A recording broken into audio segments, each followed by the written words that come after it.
에서 8절에 있는 말씀입니다. 이사야 6장 1절에서 8절입니다.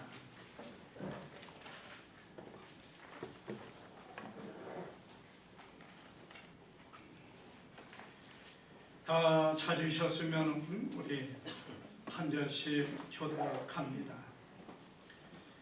우시야 왕이 죽던 해에 내가 본즉 주께서 높이 들린 보좌에 앉으셨는데 그 옷자락은 성전에 가득하였고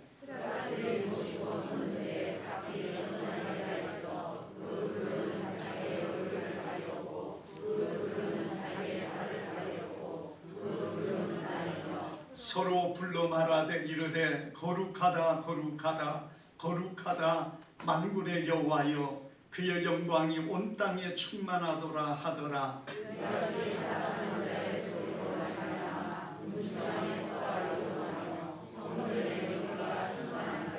그때에 내가 말하되 화로다 나여 망하게 되었도다.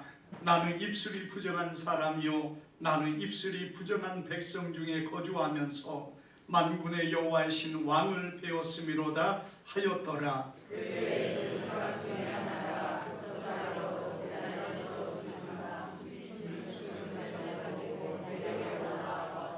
그것을 내 입술에 대며 이르되 보라 이것이 내 입에 닿았으니 내 악이 죄하여졌고 내 죄가 사하여 졌느니라 하더라.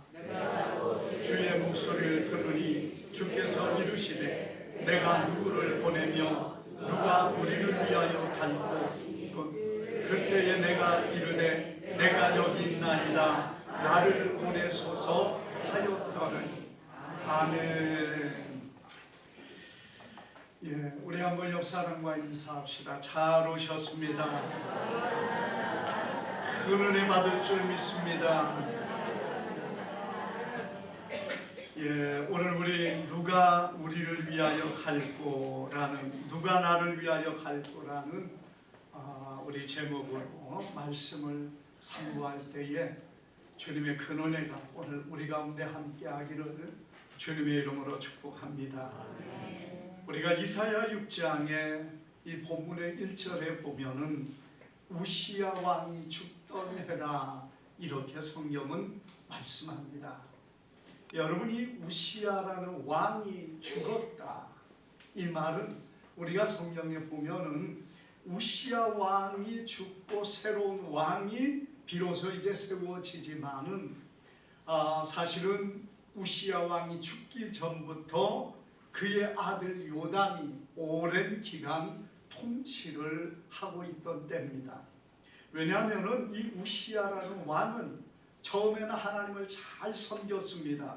얼마나 그가 열심으로 하나님을 섬겼던지 하나님이 가는 곳마다 이기게 하시고 또 그의 모든 삶을 하나님께서 풍족하게 복을 주셨습니다.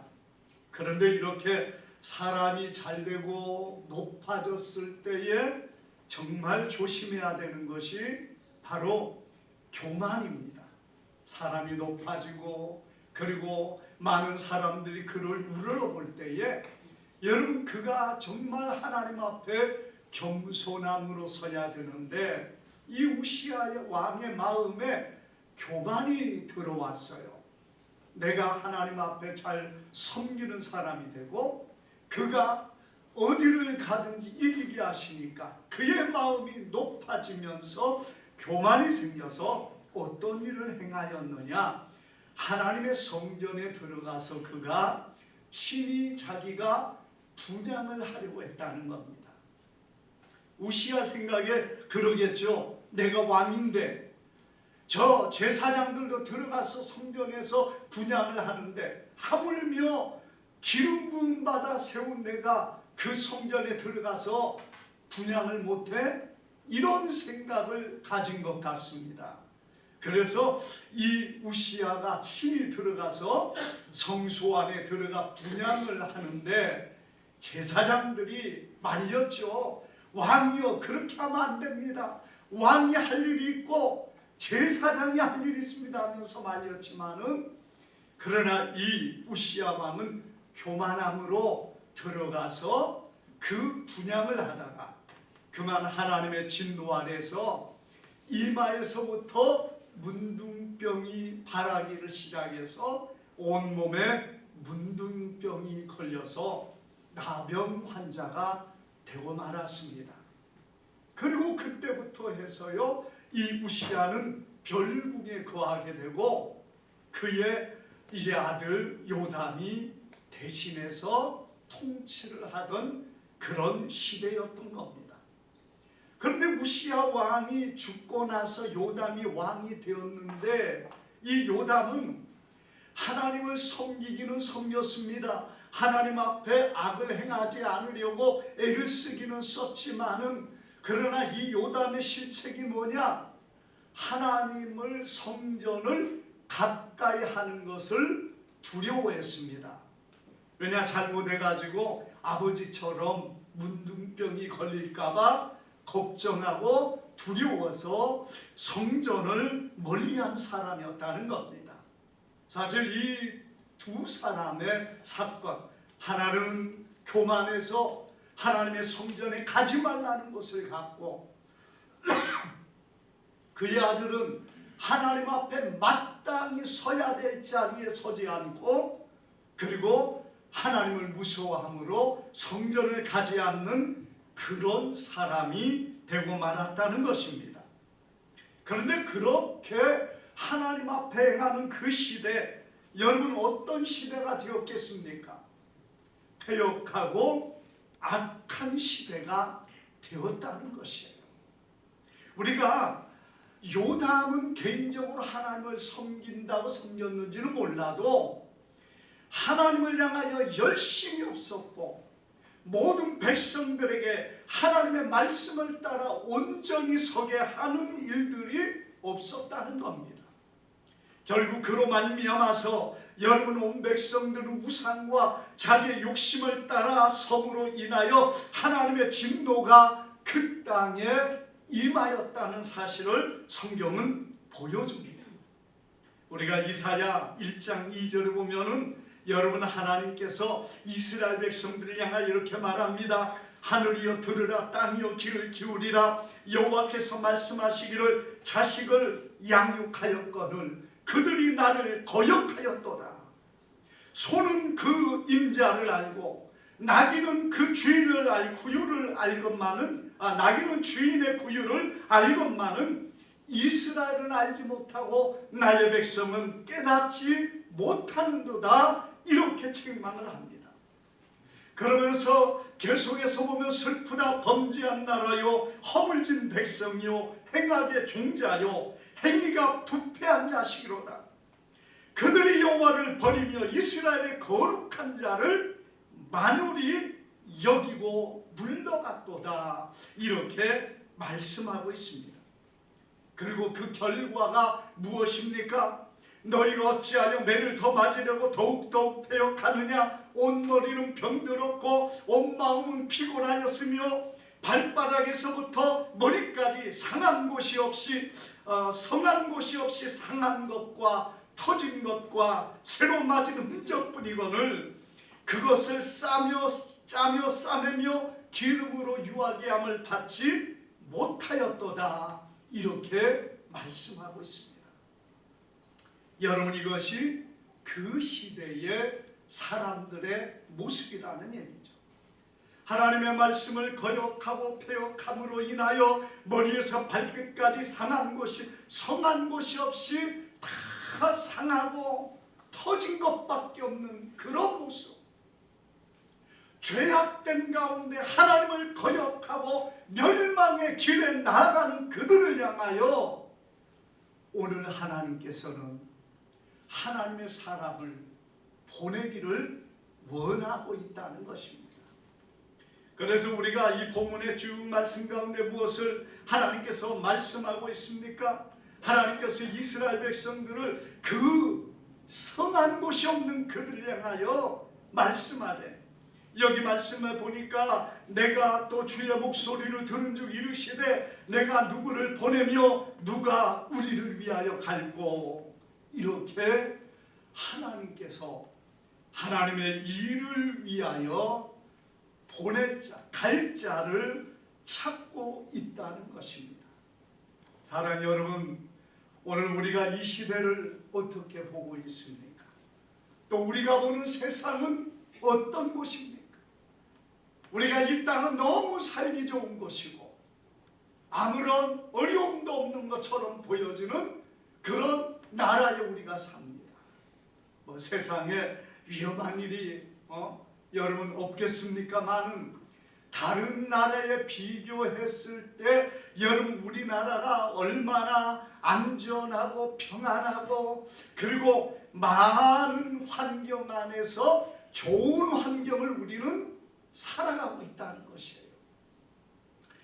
여러분들이 동의할지 동의 안 할지는 모르지만은 수많은 다른 나라의 사람들은 우리를 그렇게 보기도 한다는 사실은 그건 분명한 사실입니다.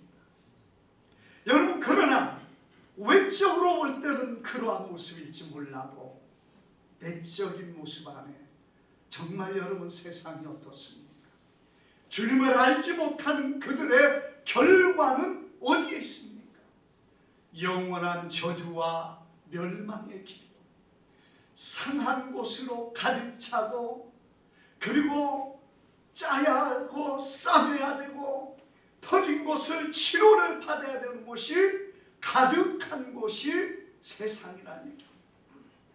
여러분, 그뿐만 아니라 그들의 결과는 영원한 저주와 멸망의 자리밖에 그들의 결과가 없다는 사실을 오늘 우리는 기억하기를 바랍니다.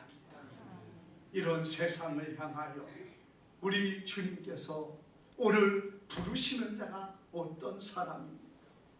무엇을 주님은 원하십니까? 누가 우리를 위하여 갈고 하는 주님의 말씀이 오늘 여러분 누구에게 하신 것입니까? 오늘 이 말씀을 듣는 우리 모두에게 우리 주님은 이것을 말씀하고 주님의 마음을 우리에게 보여주고 있다는 사실을 믿으시기를 바랍니다. 여러분, 이사야가 가야 될 길은 험한 길입니다. 평안한 길이 아니에요. 우리가 이사야 선지자를 보면은 이후에 보면 그가 하나님의 복음, 하나님의 말씀을 가지고 나아가서 3년을 벌거벗은 몸으로 행하면서 하나님의 말씀을 선포하는 때도 있습니다. 어디까지 입었는지는 모르겠습니다만은 그래도 팬티 정도는 입게 하실런지 모르지만 아무튼 여러분 벌거벗은 몸으로 3년을 하나님의 말씀을 선포하고 있다. 얼마나 부끄럽고 얼마나 힘든 그런 삶의 모습입니다. 우리가 그뿐입니까? 이사야 선지자는요 수많은 왕들의 시대에 하나님의 말씀을 가지고 그들에게 선포하면서 그들의 핍박을 당하고 그들의 어려움을 모든 그 고난의 문제도 겪게 됩니다. 때로는 존귀한 자로 대접도 받지만은요 히스기야 왕의 시대나 이런 때는 참 존귀하고 그런 사람으로 대접을 받았지만 히스기야 왕 이후에 있는 여러분 므낫세 왕의 시대에 이 이사야 선지자가 순교를 당했다고 역사는 전하고 있습니다. 어떻게 죽었느냐? 그는 톱에 켜서 죽임을 당했다고 역사는 그렇게 전하고 있습니다. 여러분, 우리가 히스기야 왕 이전에는 아하스 왕의 시대는요 하나님을 섬기지 않았습니다. 온갖 악을 행하고 우상을 숭배하는 데 앞장섰습니다. 이런 사람의 시대는 선지자가 핍박을 당하고 어려움을 당했어요. 수많은 고난을 당했습니다. 때로는 히스기야 왕 같은 사람도 만났지만은 므낫세로 인하여 톱에 켜서 죽임을 당하는 가장 극한 고난 가운데 순교하고 땅에서 끝나버린 그런 사람이었다는 겁니다. 그러나 그가 그걸로 끝난 것은 아닌 줄 믿습니다. 우리가 하늘에 소망이 없다면, 여러분 비참하고 불쌍한 삶을 그들이 살았지만은 우리에게는 하늘에 소망이 있고 하나님의 나라가 있기 때문에 땅에서 그렇게 살았을지라도 그는 영광된 나라에, 하나님의 나라에 상을 받는 귀한 선지자라는 사실을 믿으시기를 바랍니다. 하나님 앞에 하나님의 부름받는 그 일은 쉬운 일은 아니에요. 그리고 그 일을 결단하는 것도 쉬운 것은 아닙니다. 그럼 누가 가겠습니까? 우리가 여기 말씀 가운데 보면은요, 첫째로는 은혜를 받고 깨닫는 자가, 주님의 은혜를 받고 깨닫는 자가 이 길을 간다는 사실입니다. 오늘 여러분, 우리가 이 본문에 보면은 이사야 선지자는 하나님의 큰 은혜를 받게 됩니다. 어떤 은혜입니까? 그가 환상 가운데 하나님의 영광이 보좌에 높이 들려 있고 그 하나님의 영광의 그 옷자락이 성전에 가득한 모습을 보게 됩니다. 그래서 이 성전 안에 가득한 하나님의 영광, 오늘 그것을 이사야 선지자는 보았는데요, 하나님의 영광의 좌우편에서 두 스랍이 날면서 여섯 날개로, 두 날개로 날고, 두 날개는 자신의 발을 가리고, 그리고 두 날개는 얼굴을 가리면서 하나님 앞에 거룩하다 거룩하다 거룩하다 하면서 하나님을 찬양하는 그 천사의 모습을 보게 되었다는 겁니다. 여러분, 하나님을 보았다는 것, 이게 얼마나 큰 영광입니까?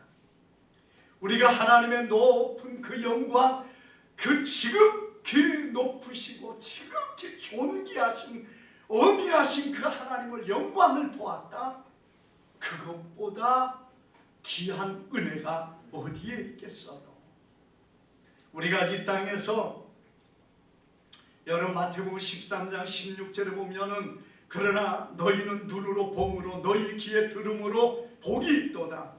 내가 진실로 너희에게 이르노니 많은 선지자와 의인이 너희 보는 것을 보고자 하여도 보지 못하였고 너희 듣는 것을 듣고자 하여도 듣지 못하였느니라, 이렇게 말씀하고 있습니다. 이 말이 무엇입니까? 예수님의 영광을 보았다는 것만으로도 그 땅이 영화로운 땅이 되고 그 사람들이 정말 다른 선지자들과 비교할 수 없는 복을 누렸다는 사실을 보여주고 있는 겁니다. 그럼 이스라엘 백성들이 예수님의 시대에 예수님을 보았으니까 복이 있는 거지, 우리는 못 봤는데 무슨 복인가, 여러분 이렇게 생각합니까? 오늘 우리는 말씀을 통하여 예수님의 행동과 행적들을 하나하나 다 보게 된 것을 믿으시기를 바랍니다. 예수님 시대 예수님의 겉모습만 본 것도 영광인데 예수님의 행하신 모든 일들을 낱낱이 기록하고 그리고 그 행하신 모든 일들을 기록한 성경을 우리는 보고 있단 말입니다. 뭐가 더 예수님을 바로 보고 있습니까? 눈으로 예수님 걸어다니는 거, 말씀을 듣는 거, 그것도 중요하겠죠. 그러나 그들은 일부만 보았어요. 그들 중엔 예수님의 십자가를 알지 못합니다. 예수님의 십자가 의미를 알지 못합니다. 예수님이 가르치신 모든 말씀들을 그들은 알지 못한다는 거예요. 그냥 예수님이 가르치신 일부의 말씀만 알 뿐입니다. 제자들을 통해서, 사도들을 통해서 여러분 기록한 그 말씀을 우리가 알고 있다는 것, 우리가 읽고 있다는 것은요, 정말 이거야말로 비교할 수 없는 우리 하나님의 영광, 우리 예수님의 영광임을 믿으시기를 바랍니다. 우리 하나님의 영광이 뭐예요? 그분의 사랑이시란 얘기입니다.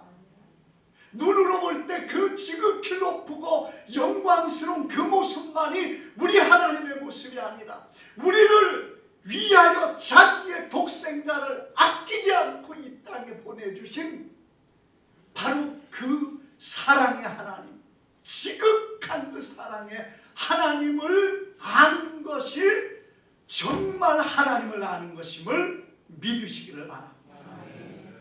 여러분, 그렇다면 오늘 우리는 이사야 선지자가 보았던 영광보다 더 크고 놀라운 우리 하나님의 영광을 바라보는 사람인 줄 믿습니다.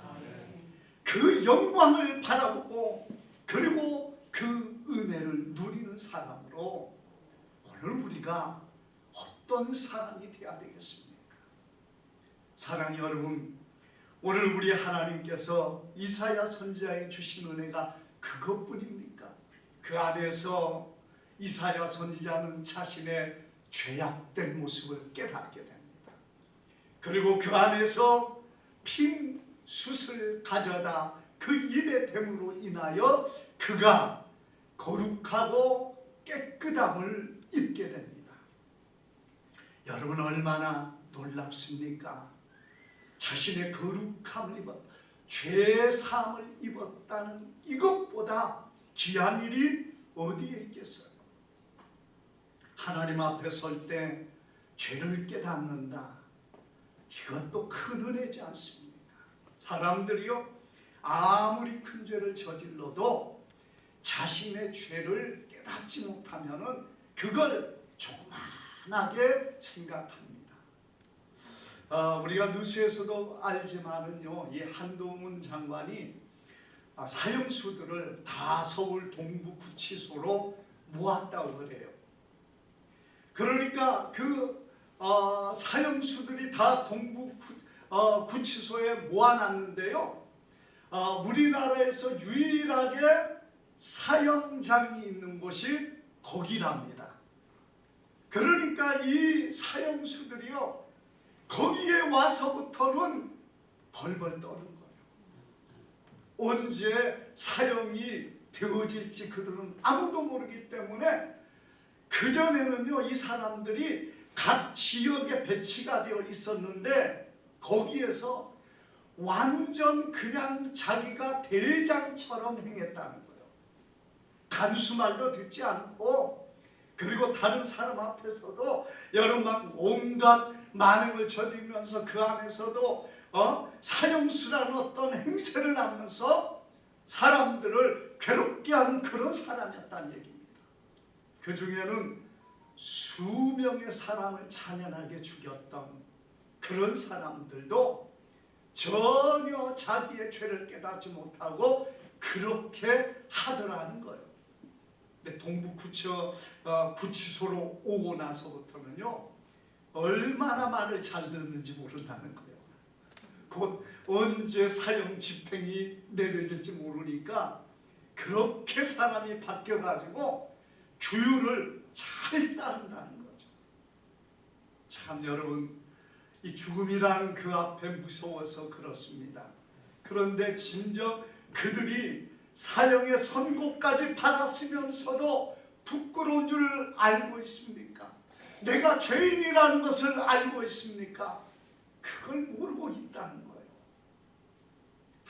아무리 큰 죄를 가지고 있어도 하나님 앞에 서지 않으면요, 내가 죄인이라는 것을 별로 그렇게 알지 못합니다. 그러나 사도 바울은 하나님 앞에 날마다 서니까 자기는 죄인 중에 괴수라는 것을 깨닫습니다. 주님의 그 거룩한 모습 앞에서 자신이 얼마나 죄인인가를 깨닫는 거예요. 오늘 사랑하는 여러분, 자신의 약함과 죄악됨을 깨닫는 것은 하나님 앞에 그 영광의 빛 앞에 그 말씀 앞에 설 때 깨달을 수 있다는 사실을 믿으시기를 바랍니다. 이사야 선지자는 그래도 선지자 아닙니까? 그래도 깨끗하게 살려고 했던 사람입니다. 그런데 하나님 앞에 서서 보니까 자기의 입이 추하고 더럽고 부정한 자였다는 것을 깨닫게 된 거예요. 오늘 여러분 그런 가운데 그는 무엇을 말합니까? 화로다 나요 망하게 되었다. 이게 죄악을 깨닫는 자들의 탄식입니다. 화로다 나요 망하게 되었다. 이 죄 때문에 내가 죽을 수밖에 없구나. 이 죄 때문에 내가 영원한 저주와 멸망 가운데 들어갈 수밖에 없구나. 그걸 하나님 앞에 죄를 범하는 자들 깨닫는 거예요. 그런데 그걸 깨닫지 못하는 사람은 어떻습니까? 이 정도 가지고 나는 저 사람보다 나은데 이까지 것도 죄드문하고 여겨? 아무것도 아니 이런 걸 가지고 무슨 죄야? 얼마나 당당하고 얼마나 참 그런 모습으로 하나님 앞에 선다면은 여러분 그 스스로가 하나님의 은혜가 무엇인가를 조금도 알지 못하다는 겁니다. 우리 하나님 앞에서 영원한 저주의 지옥에 들어가는 것은 막 살인을 하고 간음을 하고 악을 행해서 가는 게 아니라 내 형제에게 미련한 놈이라고 하는 그 말 한마디도 하나님 앞에 심판을 받고 지옥불에 들어가리라고 말씀하고 있어요. 죄가 얼마나 무서운가. 그리고 그런 죄 때문에 죽어야 되는 많은 이 땅의 사람들을 우리는 기억하기를 바랍니다. 그런데 우리 하나님께서 이사야 선지자를 어떻게 하셨습니까? 핀수술을 가지고 그 입에 대고 그를 깨끗하게 하셨어요. 정결하게 하셨습니다. 오늘 사랑하는 여러분, 우리는 어떤 은혜를 받았습니까? 우리는 하나님의 그 아들 독생 성자 예수님의 그 십자가의 보혈로 우리에게는 날마다 이 속죄와 죄사함의 은혜가 우리 안에 넘치고 있다는 것입니다. 우리가 언제든지 그 주님 앞에 나아가기만 하면 주님은 우리의 죄와 허물을 사하여 주시고 용서하여 주시며 모든 죄를 씻어주시는 그 은혜를 오늘 우리는 누리고 있습니다. 이사야 선지자가 누렸던 것과 여러분 비교할 수 있겠습니까? 물론 그것도 대단한 은혜죠. 그러나 오늘 우리가 누리는 이 놀라운 예수 그리스도의 보혈의 은혜, 여러분 그 보혈의 은혜를 우리가 누리고 있다는 것은 하나님의 아들의 생명으로 우리에게 주셔서 우리를 살게 하는 크고 놀라운 은혜를 오늘 믿는 자가 누리고 있다는 사실을 믿으시기를 바랍니다. 그러니 이 은혜를 누린 자들이 여러분 주님의 부름 앞에 서야 된다는 것입니다. 오늘 우리 주님은요 우리에게 강제로 주님의 일을 하라고 말씀하는 게 아닙니다. 누가 우리를 위하여 갈고, 여러분 어떤 면에 이사야 선지자에게 이사야야 네가 하라 이렇게 말하는 것이 쉬울 수 있습니다. 우리 하나님은 자원하는 마음으로 주께 드리는 자를 원하십니다. 그래서 저는 여러분들이 하나님 앞에 어떤 일을 할지라도 자원하는 마음으로 주 앞에 서기를 바랍니다. 그러지 않으면요 별로 그렇게 은혜가 안 됩니다. 별로 그것이 유익이 안 된다고 이렇게 말씀하고 있어요. 그래서 우리가 고린도전서 13장에 사랑 안에 무엇을 말하고 있습니까? 자기의 생명을 내어줄지라도 사랑이 없으면 아무 소용이 없다고 말씀하고 있는 거예요. 우리는 진정한 믿음으로 주님 앞에 나아가는 자가 되어질 때 주님께서 그의 섬김과 그의 헌신을 기뻐하실 줄 믿습니다. 사랑하는 여러분, 우리는 주님의 은혜를 누리는 백성입니다. 주님이 그 큰 은혜와 사랑을 우리에게 베풀어 주셨습니다. 우리는 그것을 깨닫고 정말 주님 앞에서 믿음으로 서가는 하나님의 백성들 되기를 바랍니다. 아멘. 주님은 많은 것을 원하지 않아요. 자원하는 마음으로 여러분 정말 기쁨과 즐거움으로 주의 일을 감당하는 자, 바로 그들을 주님은 원하십니다. 그래서 여러분 이사야 선지자에게 이런 큰 은혜를 베풀어 주시고 그를 일꾼 삼으신 것은 바로 여기에 있는 거예요. 그가 자원했기 때문에, 그가 기쁨으로 주의 일을 감당했기 때문에 어떤 어려움 속에, 어떤 환난 속에서도 그걸 이기고 승리할 수 있는 겁니다. 그런데 억지로 안 가겠다는 것 끌고 가보세요. 모세가 잘한 것도 있지만은 여러분 이스라엘 백성들이 원망하고 불평할 때마다 내가 하나님 안 간다고 하지 않았습니까? 이렇게 불평할 때도 있었어요. 그런데 나를 보내가지고 이랬냐고 그 모세도 그렇게 불평할 때가 있었거든요. 왜? 자원함이 없었기 때문에 그렇습니다.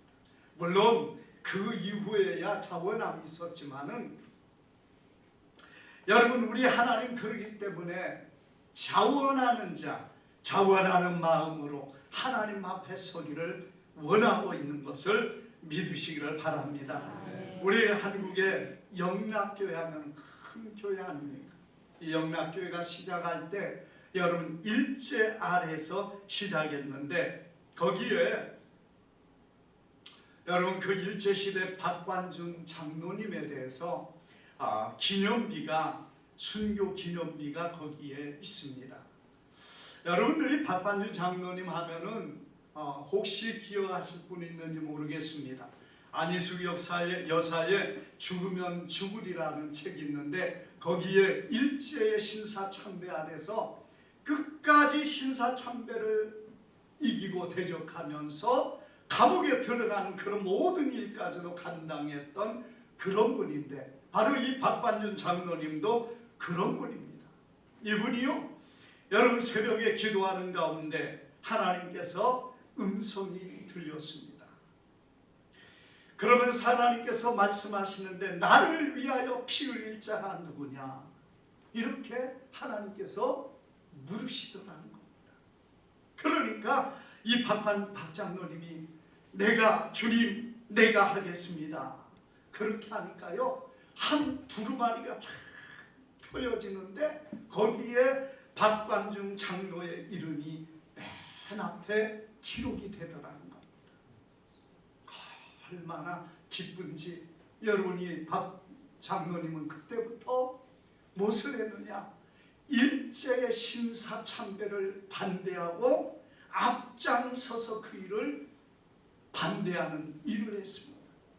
그가 책을 종이를 구해가지고 일제 신사참배에 대한 반대문을 만들어가지고 사람들에게 나눠주고, 그리고 총독을 만나가지고 그것을 뿌리면서 일제 신사참배가 얼마나 잘못된 것인가를 항의하다가 투옥이 되기까지 했습니다. 그리고 일본까지 가가지고 여러분 거기에 죽으면 죽으리라는 책에 보면은 일본의 국회까지 가가지고 그 앞에서도 그 일을 하다가 잡혀서 결국에 순교를 하게 되었다는 것이에요. 여러분 그 길이 얼마나 힘든 길입니까? 복음을 전하는 건 쉬운 일은 아닙니다. 그러나 우리 하나님은 이 일을 통해서 하나님의 백성들을 통하여 세상의 절망 가운데 있는 이들을 구하기를 원하십니다. 어느 분이 이 천국에 가서 천국에 그 많은 순교자들을 보았다는 거예요.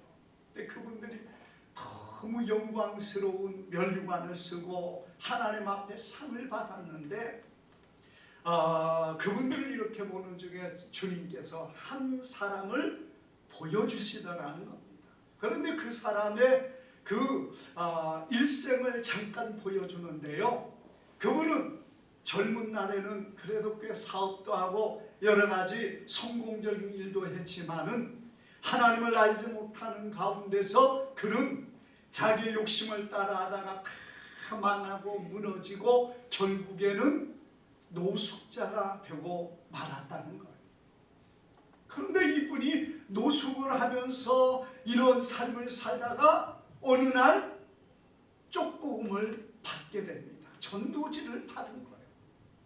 그리고 이 전도지를 통하여 그가 예수님을 만나게 됩니다. 그러면서 예수님을 전도하는 그 전도지를 보고 예수님을 믿게 되는데, 주님께서 그에게 얼마나 큰 은혜를 주셨는지 막 전도하고 싶은 열망이 그 속에 일어나. 아니, 길거리에서 노숙하는 분이 전도한다고 얼마나 사람들이 기뻐하겠습니까? 그러나 그분은요, 자기가 모을 수 있는 돈을 모아서 결국 그걸 인쇄물을 만들어서 전도지를 만들어 가지고 길 사거리 모퉁이에 서 가지고 지나가는 사람들에게 그 전도지를 나누어 주는 일을 시작했습니다. 그러면서 그가 그 전도지를 나누는데 어느 추운 겨울에 그만 길거리에서 전도지를 나누면서 거기에서 자다가 동사로 죽고 말았다는 거예요. 우리가 볼 때 여러분 그냥 길거리에서 죽은 것으로 끝나지만 마지막까지 주님을 위하여 순교하는 그 복음을 위하여 일하다 죽은 그가 하나님의 나라의 순교자로 명단에 올라가서 영광을 누리는 삶이 되더라는 것입니다. 사랑하는 여러분, 우리 하나님을 섬기고 복음을 위하여 일하는 사람, 주님은 오늘도 찾기를 원합니다. 찾고 계십니다. 누가 가겠습니까? 주님의 말씀을 듣는 자, 주님 앞에 서는 자, 여러분 그가 주님의 음성을 듣는 자가 가야 될 사람이란 얘기예요. 남이 아니라 바로 내게 주님은 말씀하고 있습니다. 자원하는 마음이 되기를 원합니다. 기쁨으로 주님의 일을 감당하기를 원합니다. 우리가 주님 앞에 그런 모습이 되기를 위해서 누가 우리를 위하여 갈구하는 주님의 말씀이라는 사실을 올 여름 믿으시고, 정말 나 하나 많은 순교의 자리는 아니지만 그래도 주님이 원하는 그 길, 주님이 기뻐하는 그 길을 위하여 내가 그 일을 감당하기를 원한다는 우리 하나님께서는 그를 기뻐하시고 그를 통하여 하나님은 놀라운 역사를 이룰 줄 믿습니다. 기도합니다.